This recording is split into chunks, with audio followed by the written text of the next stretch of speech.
Caseus, Clone Wars, Part 4, The Shroud of Dravok. Chapter 1. Ord Cestus. That's where Dravok was hiding. After all these years, Dravok would be brought to justice. Caseus, Sarah, and their masters were en route to the planet on board the Caladan, the 303rd Division accompanying them. They were ready. Any tricks Dravok had up his sleeve would be useless.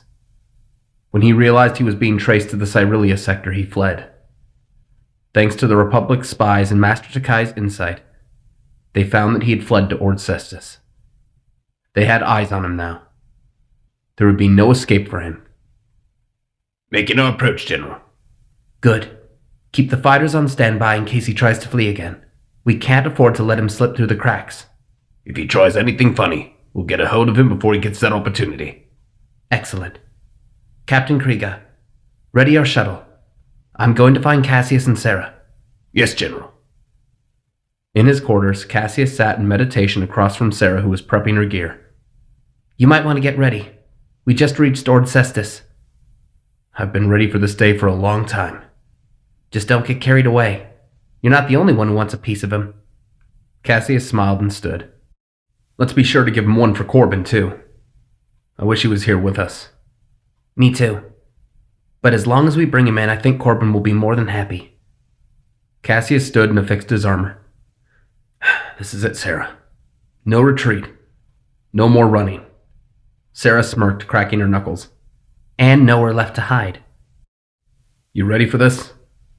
Like you said, I've been ready for years. Sarah stepped closer and gently lifted his chin to look him in the eye. This is going to be dangerous, though. We're going to need all the luck in the world. Caseus smiled. With you, Dravok, and Master Takai here, I don't think we'll need much luck.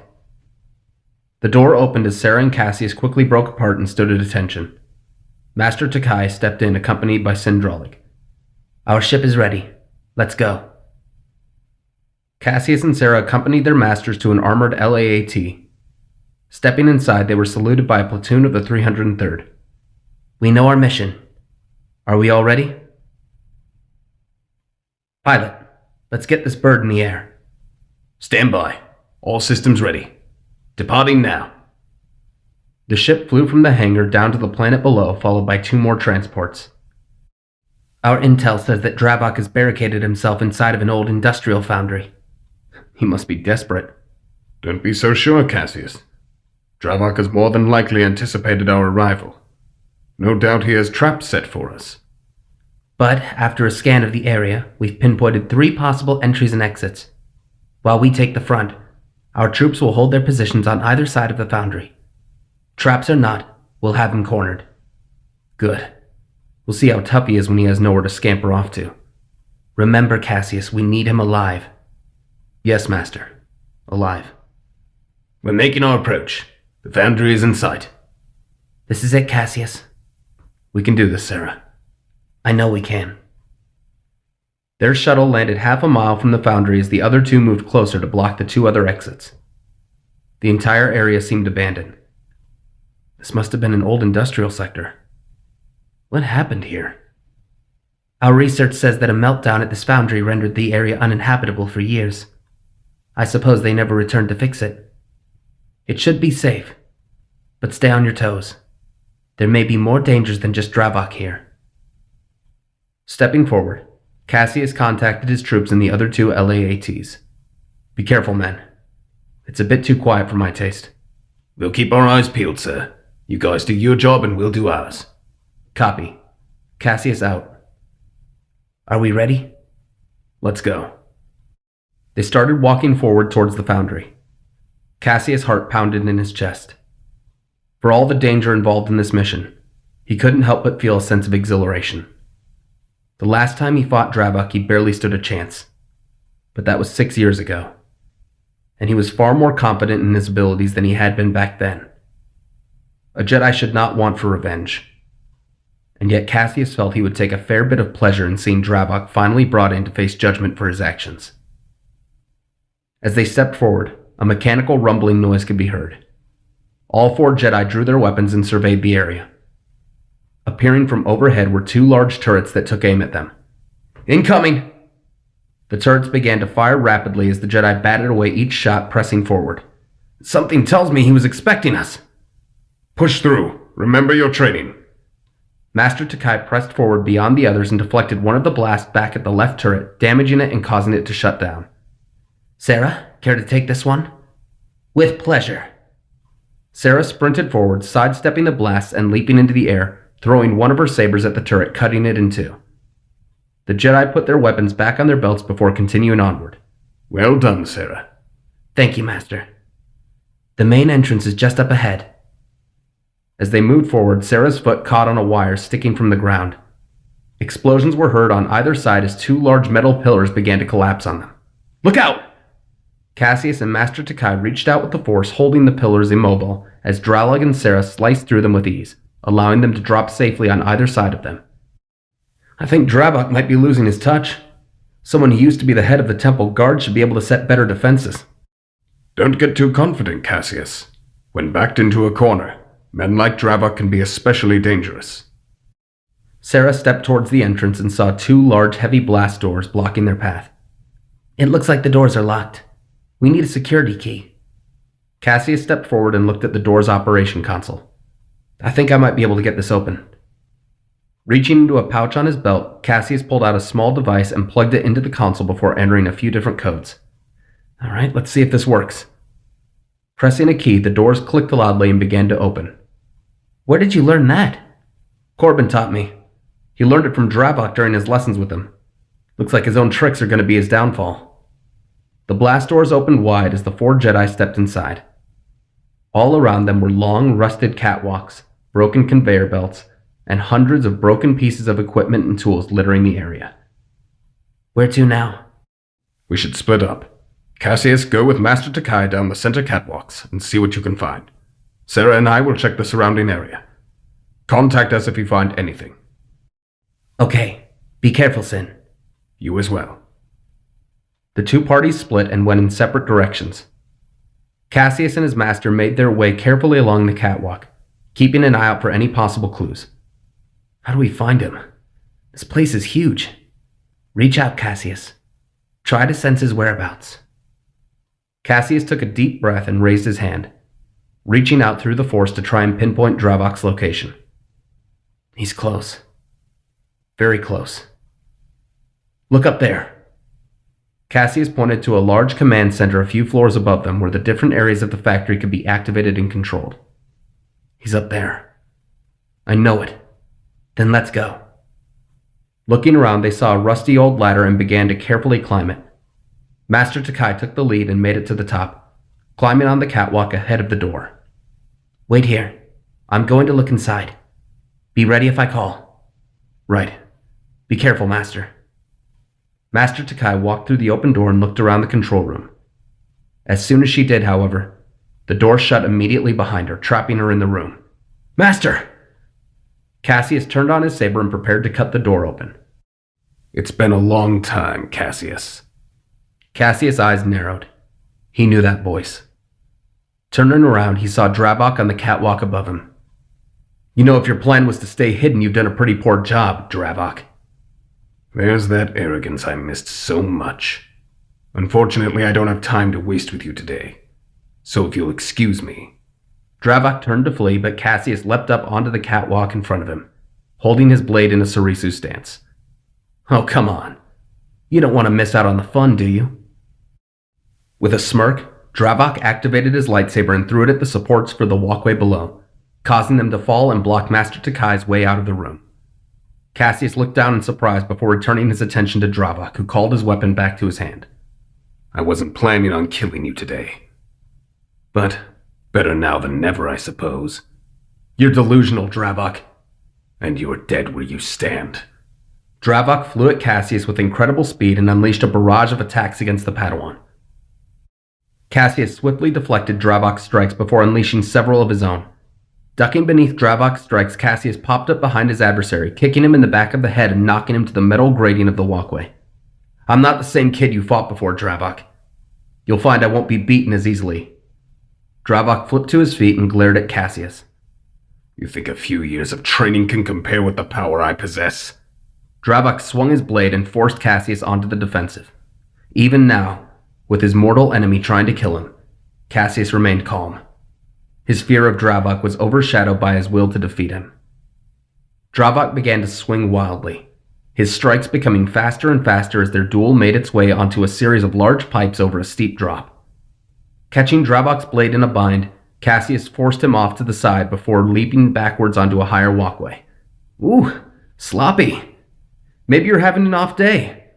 Dravok snarled and leapt up to Caseus, who quickly defended against another onslaught of attacks. You know, I remember this being a lot more difficult last time. You growing soft? Dravok quickly pivoted on his right foot, thrusting his blade at Caseus' face, but the Padawan was once again faster. He could feel how angry Dravok was becoming. Catching his saber in another bind, Caseus brought both blades down to the floor, his face now mere inches apart from Dravok's. I can't remember why I was so afraid of you. Dravok had had enough, headbutting Caseus on the bridge of his nose. Caseus was briefly caught off guard and stumbled backwards, losing his footing and falling to a lower platform, landing on his back. The wind immediately rushed from his body, leaving him gasping as Dravok stood above. Let me give you a reminder. Stretching out his hands, Dravok began pulling large pieces of metal and broken bits of machinery and flinging them at Caseus. The young Jedi had barely enough time to react, rolling out of the way of the incoming debris.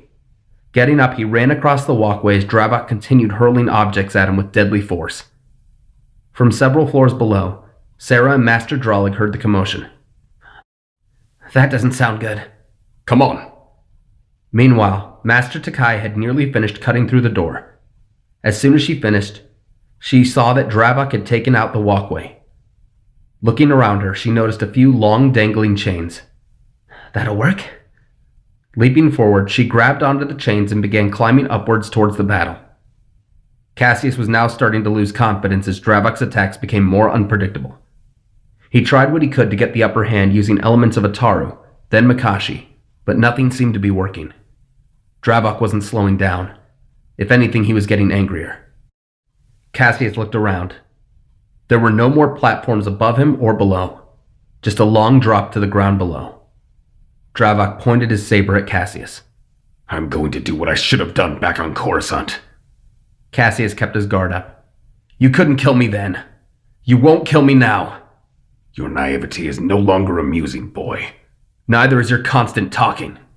Then what are you waiting for? Dravok pressed the assault and attacked with vicious blows.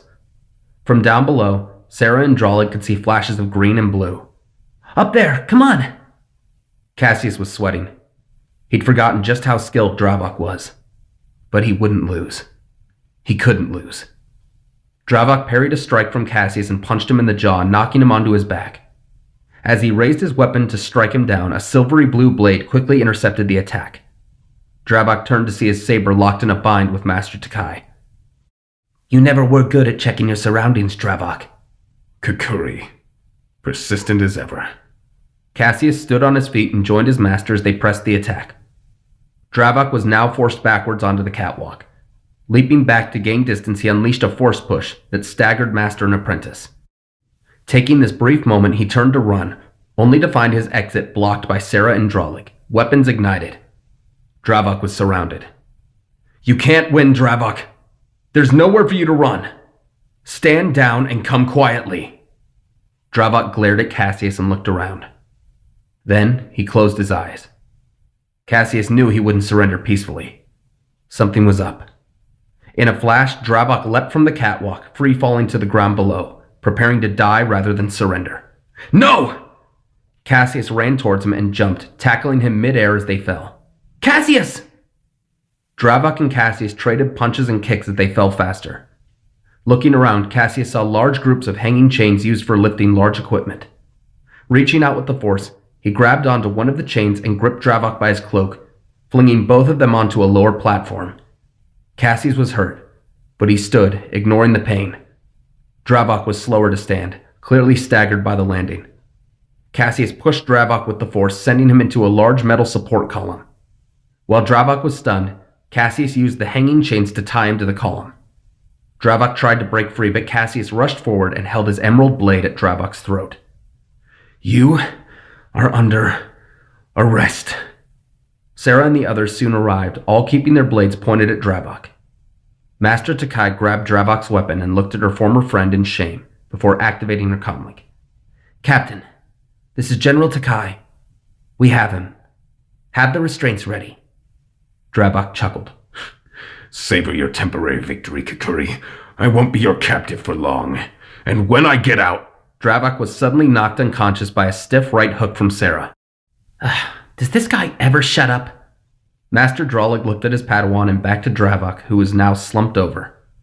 Not exactly diplomatic, but effective. Restraining Dravok, they brought his unconscious body outside of the foundry to the ship, where the clones strapped him into maximum security restraints. "I'll contact the Kaladin and have them set a course for Coruscant. They'll be happy to know that we've got him." Caseus nodded and looked at Dravok, still out cold with a nasty bruise on his face. "We finally got you." Upon their return to the Kaladin, Dravok was moved to the brig where Master Dravok and Master Takai kept him under constant supervision. Meanwhile, Caseus and Sarah stood on the bridge, looking out through the viewport as they passed through hyperspace. "Did you contact Corbin and tell him the good news?" "I tried, but no answer. Besides, I think we should wait until we're certain he's in custody before we celebrate. This was a long time coming, but it's done. Now with him out of the way, we can focus on winning the war." "One less loose end to worry about." "Exactly. I'm glad you were here, Sarah."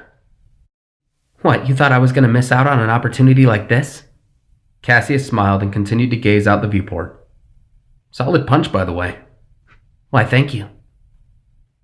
The Kaladin soon arrived and orbited Coruscant as the 4 Jedi and several clones took a transport with the captured Dravok down to the planet below, arriving shortly at the front of the Jedi Temple, where members of the High Council awaited, along with a few temple guards.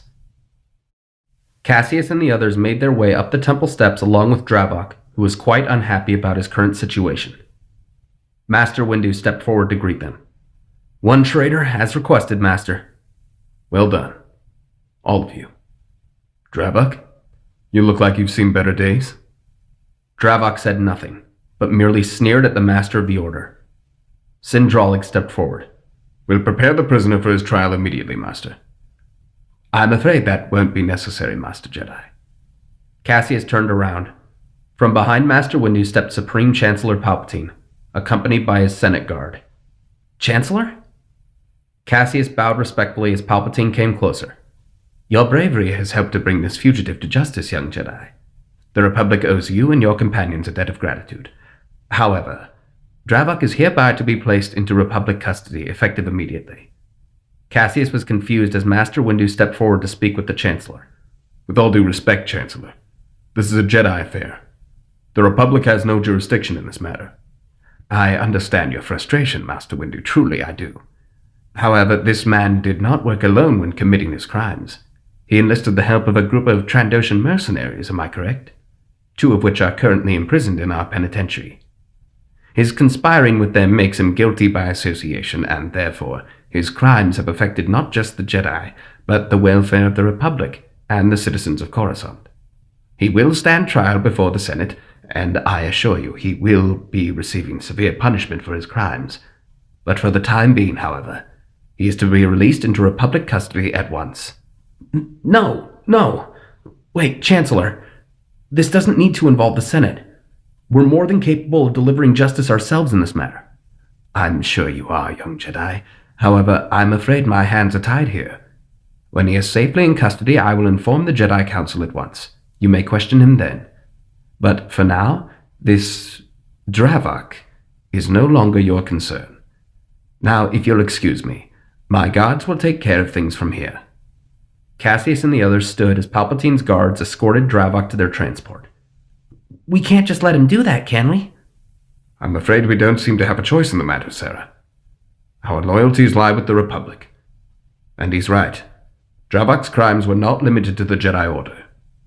For now, we just need to be thankful that Dravok is in custody. "I suppose. So what now?" You and Caseus have done enough. Take the rest of the day to rest and relax. We'll resume our lessons in the following days. Okay, I guess we... What is it, Caseus? Caseus could feel someone's presence. Someone familiar. Looking out to the front of the temple, a Republic shuttle arrived. From out of the shuttle stepped Corbin and his master. Caseus was in shock. Corbin!